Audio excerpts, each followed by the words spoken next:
But the use of AI in the decision making for adult spinal deformity.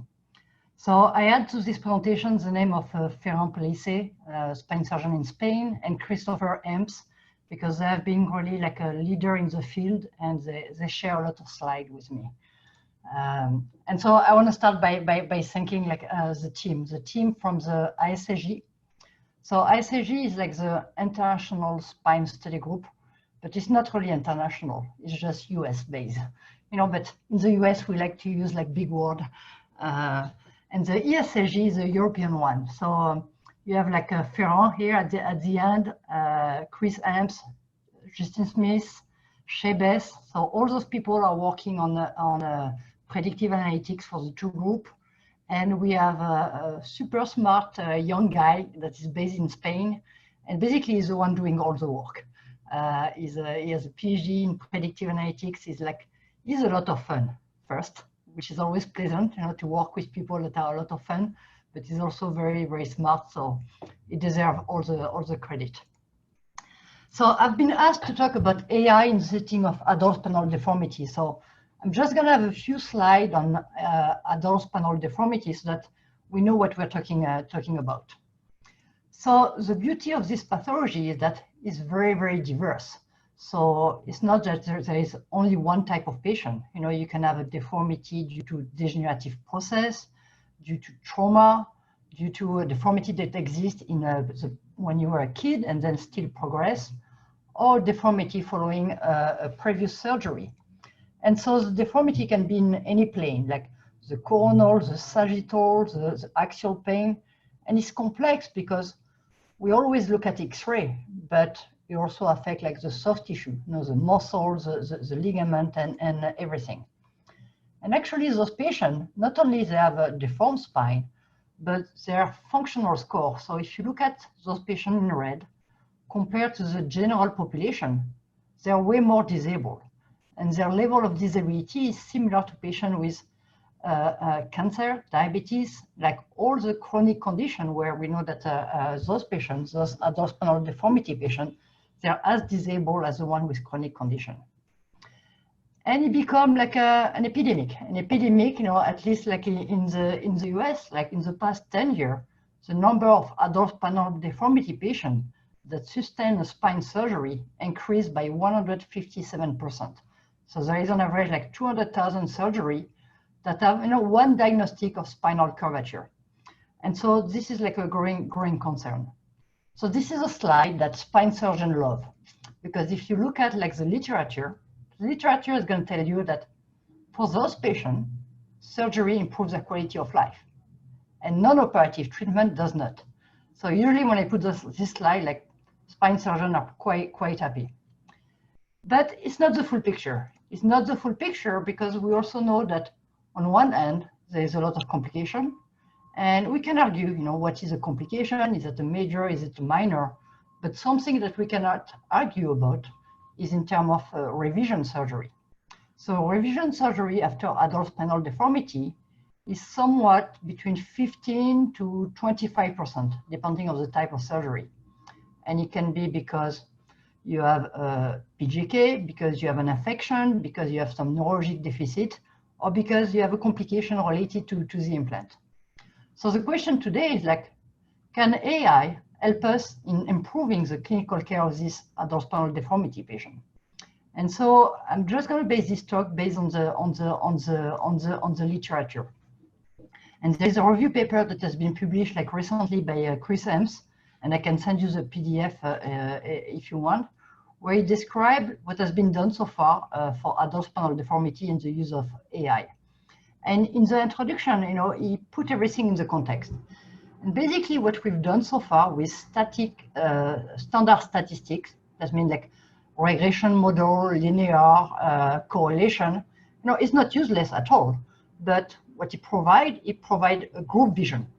So we can tell you as a group how those patients will behave.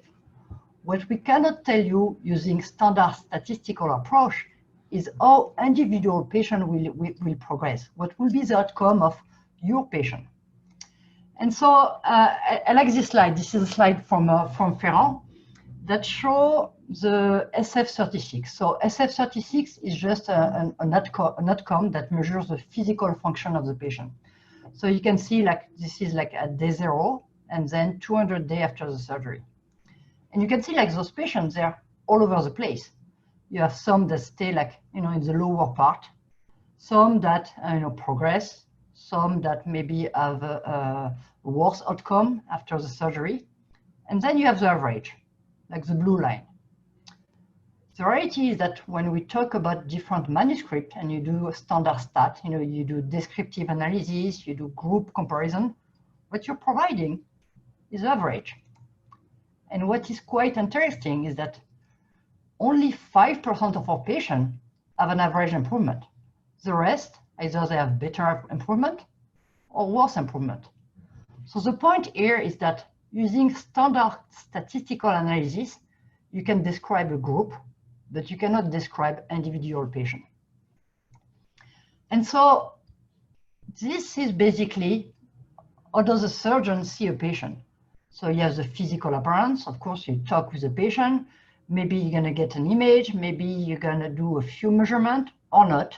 You're going to collect a few demographic, like the age, the weight, the BMI, maybe a few comorbidity, and that's about it. And this is how the machine sees a patient.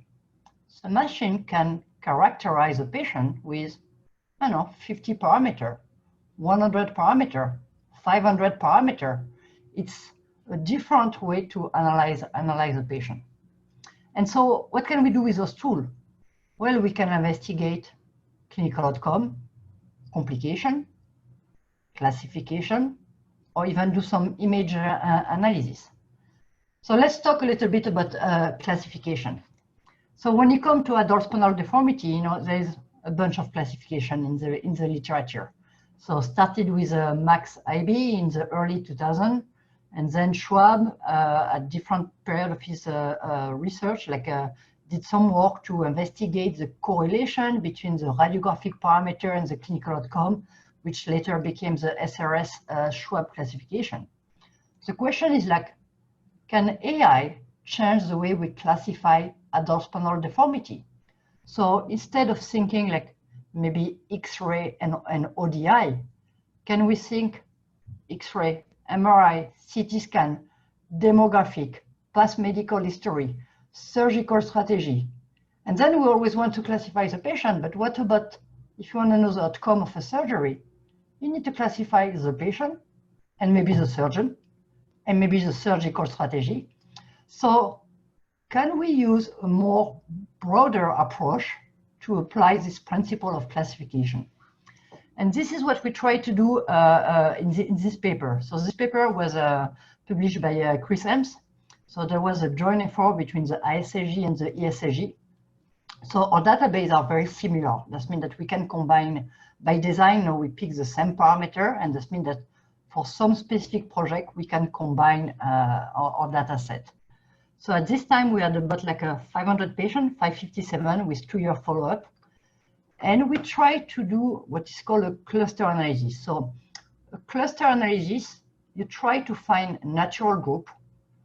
And those groups, within the group, the patients are supposed to be very similar, but very different between two groups. So we did a cluster analysis on the patient, but also on the surgical strategy. So we always think that, we have 10,000 different patients, and they're so different one from each other. But the algorithm tells us is that there is 3 big categories of patients. One will be the young coronal. So the younger patient, 40, 50-year-old. So in adult deformity, 40, 50 is young, with a coronal curve. The second group will be the older patient, 60-year-old, that never had any history of spine surgery. And the third group will be an older patient that already had surgery in the past. So those are the natural group that we find in the database. Then we did the same exercise to find what type of surgery we're doing. Because remember, if we combine those 2 data sets, so Europe and the US, maybe it's 40 different surgeons, maybe it's 5 countries. So we think we're quite different. So when we do the cluster in terms of type of surgery, we found 4 different types. So the first type will be like, the complex osteotomy, like the PCO, the VCR. The second type, we call it like no osteotomy, no interbody fusion. So that will be like a posterior approach without osteotomy or interbody fusion. The third one is like interbody fusion with posterior approach and maybe a combined approach. And the fourth one will be a SPO. And then you're like, okay, now you classify your patient, you classify your surgery, like what does it bring? Now what you can do, you can start to combine everything. So if you combine your patient, you can see like on the left, you have your young coronal, old primary, and old revision. And then you have the 4 types of surgery. This is based on whatever has been done in the database, so we didn't make this up. You can see like the result of the combination. So if we remain on the young coronal, those patients that sustain a 3CO, well, they have a higher rate of complication. Those that just have a SPO, lower rate of complication. But at the end, the clinical outcome is quite similar. And so now you start to see the combined, you design a classification or the beginning of the classification that take into account the patient and more than just the X-ray, like, the demographics, the frailty, the complexity of the patient, and also the complexity of the surgery. Because very often when we do a classification, we do like, okay, I'm going to classify the image. And then if I'm lucky, it's going to tell me there is a difference in complication.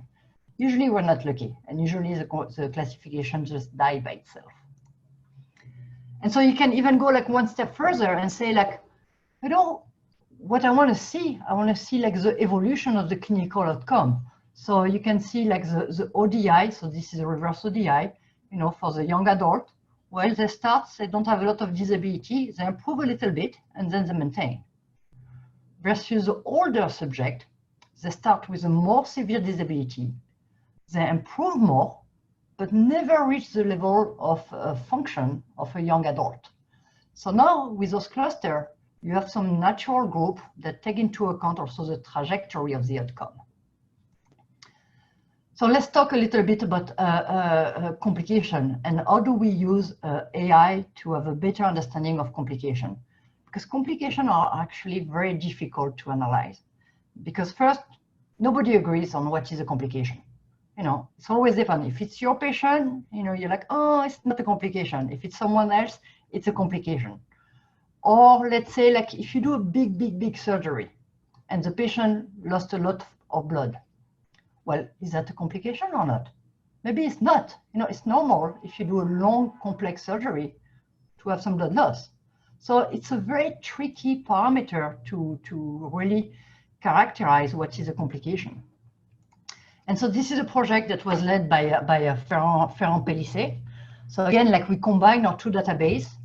Now we had like 1,600 patients, 59 surgeons, 23 different hospitals and 5 countries. And what we tried to develop was an algorithm that will predict the time to event risk.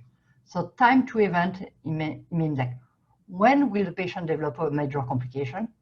What is the risk of the patient to having a readmission, maybe at 10 days, 30 days, 1 year after the surgery, or a re-op? And so those are just a little bit more complex than saying like complication, yes, no, readmission, yes, no. And so this is the type of graph that we have. So the red one will be like the rate of major complication. So you can see in the early phase, well, the cumulative rate increase. And then as time passes, it's still increasing, but slowly, because maybe the patient will develop a PJK, a mechanical failure, a pseudoarthrosis. And so what can you do with that? What can you do with that? First, you can look at what are the parameters that have the greatest impact on your model. So we have like 55% of the model is explained by some patient-related factor. So the frailty, that means like how sick the patient is, the age, the severity of the deformity, is the patient able to walk? 40% is explained by the invasiveness of the surgery, and only 4% is explained by the individual surgeon or site.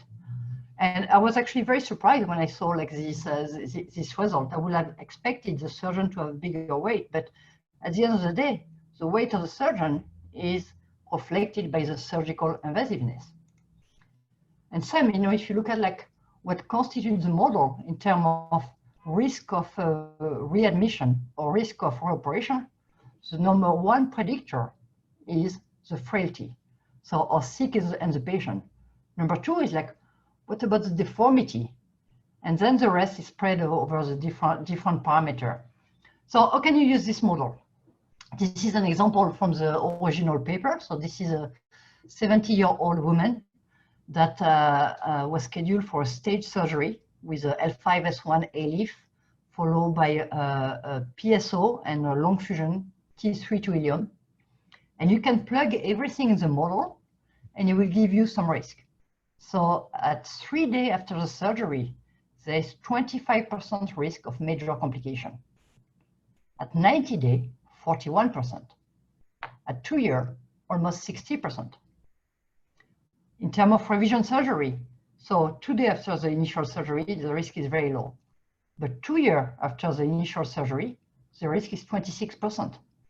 And so this type of prediction cannot be done, if you use classic statistical analysis, because with classic stat, you can predict a group, but not individual patient. And so this brings me to the next point. That's one thing to develop like predictive model, and to be honest, independently of the technology. But then you need to find a way to bring those models so that they're available to be used, instead of just dying in a journal that not a lot of people are reading. And so that's what we're trying to develop. So this is again like some slide from Ferrand. And you can see like what we're doing in this online portal that is right now just for internal use and development. You can enter like your patient profile, so sex, age, demographic information, level of pain. Then you will enter like your comorbidity, a few radiographic parameters, the pre-op clinical outcome, and then your surgical strategy. And you can pick different surgical strategies. So for this patient, the strategy number one is like a posterior fusion from T1, T11 to ileum. Number two is T4 to ileum. And then you have a graph that shows you the risk of major complication. Not only show you the risk of major complication, but also it tells you like, okay, the likelihood of the patient to improve in terms of clinical outcome. So either as ODI, just an improvement, or reaching an MCID, so an improvement that the patient can perceive. You can see like those two strategies are quite similar in terms of ODI. So once you have everything available, then you can go one step further. This graph that I already show you is a representation of all the patients in the database. So once you enter the information of your patient, let's say my patient is here, like in the blue dot, automatically the algorithm can tell you, okay, those are 4 patients that are very similar based on our predictive analytics. And then when you find those patients, the algorithm can tell you, I'm going to tell you what was done. I'm going to tell you what was done. Like, for example, in 75% of the case, there was a posterior only approach. 25% was a combined approach. The most common number of level fuse were like between 13 to 19, and et cetera, et cetera. And so collectively, now you have a dashboard that you can use. And you can use like the dashboard as often as you need. Like, for example, if you combine those two papers, like the predictive model on clinical outcome and the one on complication, then you can have like your two extreme patients. So on the left, you have a 70-year-old with a sagittal deformity. And on the right, a very young adult patient, 24-year-old with a coronal curve. So once you enter like the patient information, describe the disease and the treatment, you will have access to the risk calculator. So it will tell you like the risk of major complication over time. It will tell you like the likelihood of the patient to improve. And so what used to be more an academic exercise now become a dashboard where you can find similar patients. You can, for individual patient, see the likelihood of those patients to improve from a clinical point of view, and what is the cost? Cost being like complication, being revision surgery, being readmission surgery. And this is only feasible because with a joint effort between the ISSG and the ESSG, we were able to have access to a large pool of patients. It's not huge. It's just like, 1,500 to 2,000 patients, but with a very high level of detailed information. And the last point that I want to make is about like image analysis, and I think it was like Felipe that talked a little bit about that and the use of deep learning. So you're probably familiar with, or at least you've seen on TV, like some image recognition, face recognition, and basically the way those algorithms work is that on one end you have a shape, the shape being like the face that you're trying to find. And then you have some algorithm that will try to find specific landmark, like the eyeball or the corner of the nose, the ear. And then you take the face shape, and you're going to deform it so that it fits your landmark. And so the question is like, well, can we do the same with our images so that we don't have to spend our time to measure everything? And so that's what we're doing right now with SurgeMap. So using some deep learning algorithm, which is a combination of CNN and then a shape model. What you can do is like load your image, press a button, and the algorithm will automatically identify what type of image is that. Is that a coronal, a sagittal, a cervical, a lumbar one, and then find the corner of each vertebra and give you all the measurement. And I'm already using this tool like for some research projects. So basically I have the image, I send the image to an API and return all the points. And so once you have this, then it will be much easier to find like similar patient, to apply some algorithm that has been published, but nobody wants to bring a calculator and plug some number.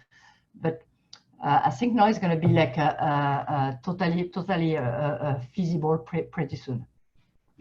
So in conclusion, I think like we are honestly like just getting started when it comes to the use of AI in adult spinal deformity surgery. There's a large field of potential application from outcome, complication, imaging, or dashboard. Dashboard, because if you get some information on your performance, by definition, your outcome will improve. We have to keep in mind that in order like to develop some algorithms that are useful and can be used, you need a large high quality data. And from that, you can generate some individualized and personalized predictive model. And at the end of the day, it's like anything in life. This is just a tool. This is not like a terrible robot that's going to come and replace a surgeon. This is a tool that try to mimic the way surgeons are thinking. Because when you see as a clinician, when you see a patient, in your decision making, you take into account way more than just the age and radiographic parameter. You take into account like 100 parameter, 200 parameter, but that you don't necessarily formalize that. And so that's what we're trying to do with AI. And I really hope that the Brazilian Spine Study Group that I know is up and running, can start to collect data, and all together, I'm sure like we will move the envelope even further. Thank you. Yeah. Hopefully, anytime soon. We're ready for you. Yeah. Thank you very much, Virginie. My pleasure. I have a question. In my mind, seems like we spent almost 20 years discussing and understanding the radiographic parameters, and then come the Schwab classification based on the numbers. And then maybe seems like the numbers is not too important anymore. Maybe is losing importance of the numbers in the radiographic. That was based, almost all the talks were based on the past, and now we are starting talk about other points than radiographic based on this data. What would you say about that? I think that that's the natural evolution. You know, you can only come up with a conclusion based on what you're collecting. So, you know, we used to collect radiographic, demographic, OGI. So then, like, the results are based on that. And it's still, like, from a radiographic point of view, the sagittal alignment is a key parameter, but maybe not in terms of clinical outcome. Maybe it's more important from a mechanical point of view in terms of, you know, junctional failure, which that's not like the way we used to think, but that's what we're finding right now. And from a clinical outcome point of view, it seems that what matters the most is like the state of the patient, you know, the frailty. Like if you have like the old lady like that is like 45 kilograms versus like the young, strong and muscular like young adult, it's like, okay, for the same X-ray, who's going to have better outcome? Well, the healthy, strong patient, but we didn't used to collect that. So it doesn't mean that everything that we did in the past was a big lie. It just means that based on whatever we had, that was the best we could do. And that's always like sometimes when people are making progress, and we're all doing research because we know that we need to do a better job at everything. You know, it's not like all the problems are solved. And so that's normal that stuff that were published like 5-10 years ago, it's normal now to have better results. It's normal now to challenge those conclusions and come up with something that is stronger. It doesn't mean that everything was wrong. It's just the normal evolution. Perfect.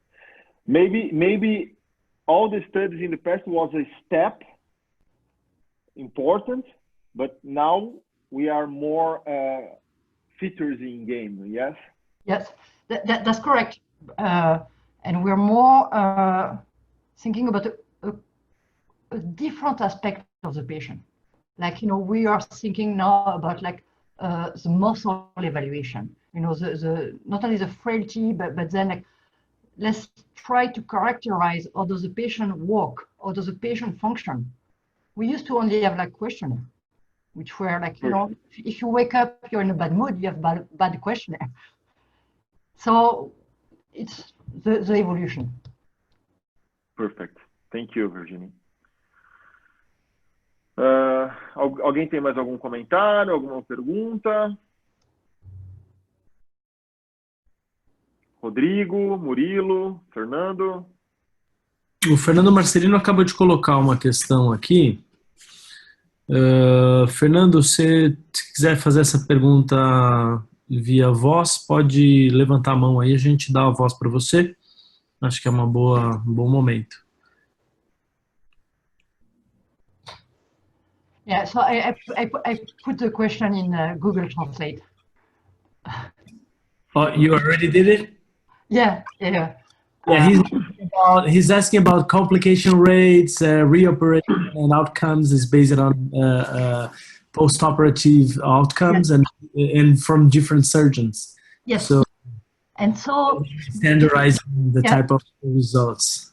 So this is an excellent question, and you know, when you do multi-center study, the fact that you have different surgeons, you can interpret that like, okay, they're mixing everything together.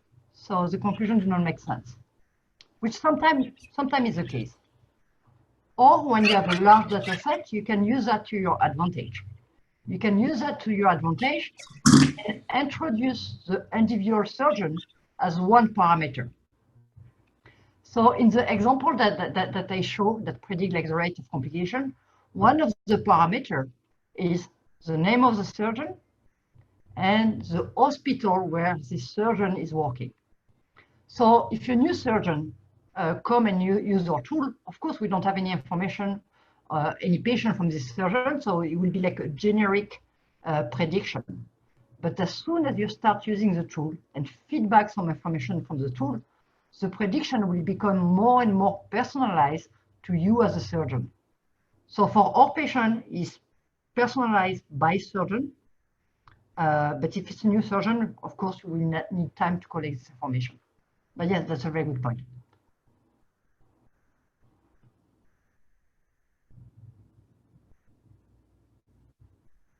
Tem mais uma pergunta, né, do Antônio Raposo levantou a mão. É isso? Ele está liberado para fazer. Tá liberado, Antônio. Pode fazer. Hello, I'm Antonio Henrique from Rio de Janeiro. I'm a neurosurgeon. Hello. I would like to know if we can now use the artificial intelligence to select papers with scientific evidence and evaluate the best indication for the patients between endoscopic surgery or open surgery. So to select the patient or to do like the best indication? Select the paper or to do the best indication? To select the paper, to evaluate what's the best indication for the patients between endoscopic surgery or open surgery. May we use the artificial intelligence to select papers and to see what's the best for the patients? We have intelligence artificial now to understand that. So I'm not aware of any algorithm that will help you like to select. So from a technical point of view, yes, it's feasible. I'm not sure that he already select the best technical for the patients. Okay, the best technical. So you know what we learn, and I only have some experience based on deformity, is that there is no such a thing as the best technique for one given patient, you know, because then everybody will do it. What is the best technique, let's say for Rafael Pratali, may be different from the best technique from Rodrigo, because it's a combination of technique, surgeon, and by surgeon I mean the surgeon, the hospital, and all like the supporting staff, and the patient. You know, if there was like one technique that was like vastly superior, everybody will do it. But you know, if you have data, and that's the difficulty of artificial intelligence, is like to be reliable, you need a data set and you need good quality data. So if you have a database where you have outcome of both technique, then it's possible to develop this type of algorithm. But I will integrate not just the technique, specific patient, specific surgeon, specific environment, because we know that all that has an impact. You know, maybe like the year of experience, you have some technique that look like fantastic, but only when they're done with by a very experienced surgeon, and then you have a newbie that start to use the technique, and that kills the product with a baby, just not because of the technique, but because it was poorly used. So you always have to take into account the surgeon.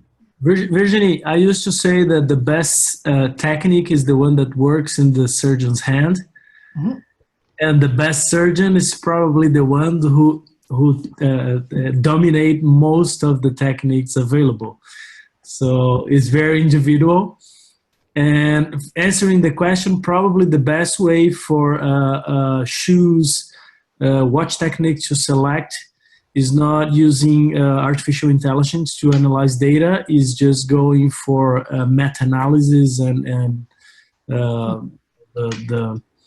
the studies that put together most of the papers under protocols and under direct, very strict methodological methods. So I think the meta-analysis is there just for it. Yeah, that's a very good point, Rodrigo. Like, think about AI like an additional tool, but that's not the solution to every single question. Very good. That's it?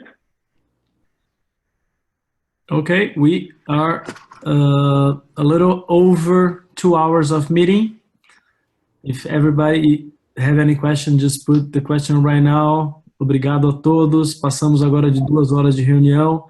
O Daniel foi tirar um cochilo, já voltou. Tá na hora de acordar já, coitado. Virginie, Daniel Ferraz is in London right now. In London, it's 2 a.m. in the morning. He's totally sleeping. You're brave. I told my chief that tomorrow I need a day off because I need to sleep a little bit. Thank you, Daniel. Thank you very much. Thank you, everybody. Thank you. Thank you, Virginie. Obrigado, Daniel, Felipe. Obrigado a todos. Obrigado a todos. Obrigado, prazer a todos, hein? Obrigado, professor Anderson.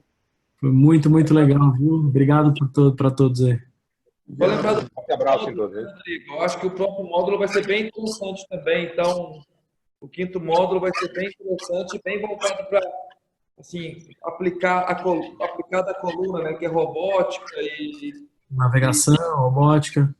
Acho que vai ser bem interessante, que é uma área que a gente espera que vai evoluir muito. Então, até quarta. Convite a todos. Vou voltar aqui, vou estudar e fazer um monte de pergunta difícil aí para vocês. De todos aqui, o mais inteligente é você, então tá tudo bem. Tchau, gente. Boa noite. Galera. Obrigado. Boa noite. Prazer. Agradeço muito a participação de todos. Porra, o seu amigo, hein, Carlos? Coitado, velho. Você tirou o cara da cama. O cara também já foi dormir, já. O Carlos já vazou. Foi dormir. Bom, eu vou também, vamos fechar aí a sessão. Tem bastante gente online ainda, acho que 28 pessoas que ainda estão aí. Encerra, Rodrigo. Encerra aqui, cai todo mundo. Boa noite, galera. Beleza. Obrigado para todos. Parabéns, excelente módulo. Foi muito boa, as aulas foram excelentes. Foi legal acho mesmo. Que só aprendizado. A gente tem ganhado mais do que qualquer outro, né, com tudo isso. Nem o Fernando colocou, hoje quem perdeu, porque foi muito top as aulas. Não, o pessoal do grupo de estudo aqui já pegou várias ideias para fazer as coisas aqui, vai ser bem legal. Inclusive, o negócio que o Rafael tinha falado da curaça, vai rolar, né? Então, esse brainstorming faz a gente muito melhor. O negócio né? da curaça que tinha falado, o cara falou disso muito hoje, né? Foi show mesmo. Beleza. Boa noite a todos. Tchau, tchau. Bom, vocês sabem que eu sou fã de vocês, né? Eu também. Agora, só tô com uma dúvida aqui. Se tá frio em Goiânia, imagina em Joinville. Cara, é o único camiseta. Bota uma blusa, vai pegar gripe. Não, aqui tá 18, 20 graus, cara. Aqui tá 8 graus. Não, aqui tá tranquilo o clima. A frente fria vai subindo, né? Ela já passou por lá. Eu acho que o sul vai subindo aí pra vocês aí. Ó, o Fernando de blusa, tá todo mundo de blusa aí. Fernando ligou a lareira. Eu sou de norte. Também não sei se é de norte, não. Tomando vinho. Vamos comer aqui hoje. Tchau pra vocês, galera. Boa noite. Boa noite. Tchau, tchau. Obrigado. A gente se fala. Bota a camisa, Cássio. Valeu.